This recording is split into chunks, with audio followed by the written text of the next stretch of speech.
This is the Trump Breaking News Network. Here's what's happening. Trump reaches beyond loyalists and adds diversity with latest cabinet picks. By Christy Parsons and Tracy Wilkinson.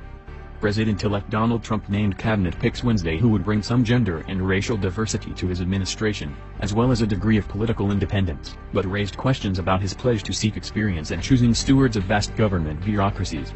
Trump's picks for United Nations Ambassador, Republican Governor Nikki Haley of South Carolina, and for Education Secretary, Betsy DeVos, a billionaire advocate of school vouchers, were the first two women named in a transition that had been dominated by white, male Trump loyalists. Haley is the daughter of Indian immigrants.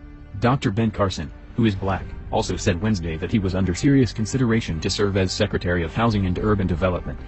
The latest selections also offer some political diversity and to buffer Trump from criticism that he was filling out the top echelon of his administration exclusively with people who had backed his campaign.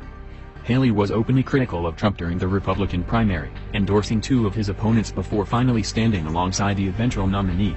DeVos was less outspoken in her reservations but contributed to at least two of Trump's rivals and went into the summer nominating convention telling the Detroit News she wasn't sure whether to back him.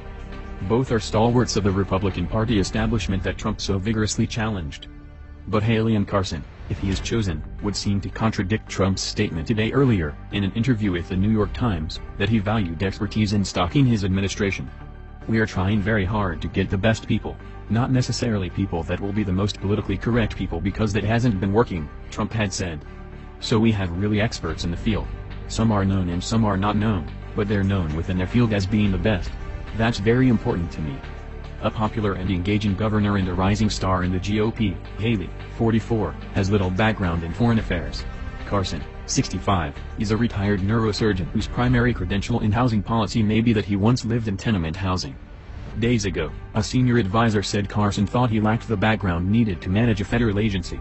Carson didn't want to take a position that could cripple the presidency, Armstrong Williams, an advisor to both Trump and Carson, told the Hill newspaper. HUD is responsible for administering low-income housing assistance, fair housing laws, housing development and aid to neighborhoods in distress. On Wednesday, however, Carson indicated a change of heart.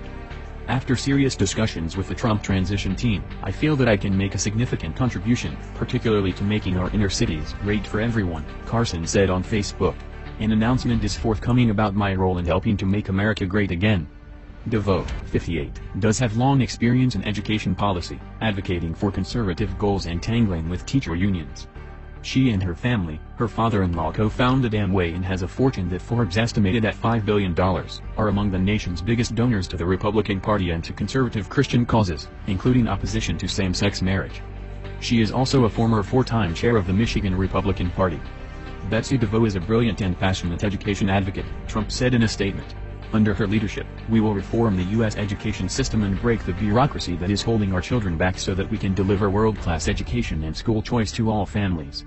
DeVos moved quickly on Wednesday to reassure conservatives on one issue, the Common Core curriculum standards. She has been an ally of former Republican Governor Jeb Bush of Florida, who backed Common Core. "Many of you are asking about Common Core," she wrote on Twitter. "To clarify, I am not a supporter, period." Her selection suggests that Trump may make a priority of backing vouchers, a longtime conservative goal that he endorsed during the campaign. Voucher programs give tax funds to parents that they can use to pay for private or parochial schools if they find their local public schools unsatisfactory. DeVos has been a leading advocate of their use. "The status quo in education is not acceptable," DeVos said in a statement. "Together, we can work to make transformational change that ensures every student in America has the opportunity to fulfill his or her highest potential." Teacher unions, which intensely oppose vouchers, denounced the selection of DeVos. Trump makes it loud and clear that his education policy will focus on privatizing, defunding, and destroying public education in America, said Randy Weingarten, president of the American Federation of Teachers.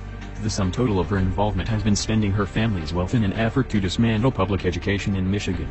The selection of Haley represented a nod by Trump to more moderate forces in the GOP, especially in the realm of global diplomacy. An aide to Trump defended Haley's credentials, saying she had improved the South Carolina economy while engaging in overseas trade and recruitment travel. The move also would give a promotion to one of Trump's early supporters, South Carolina Lieutenant Governor Henry McMaster, who would move into Haley's job. For Haley, the UN post could provide a useful credential if she wants to seek higher office, much as it did for George H.W. Bush, who served as UN ambassador in the early 1970s.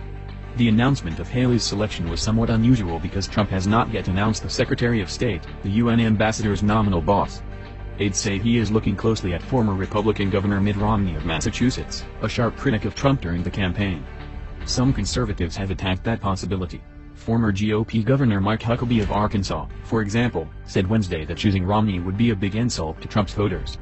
Trump is also considering one of his most loyal backers, former New York Mayor Rudolph W. Giuliani.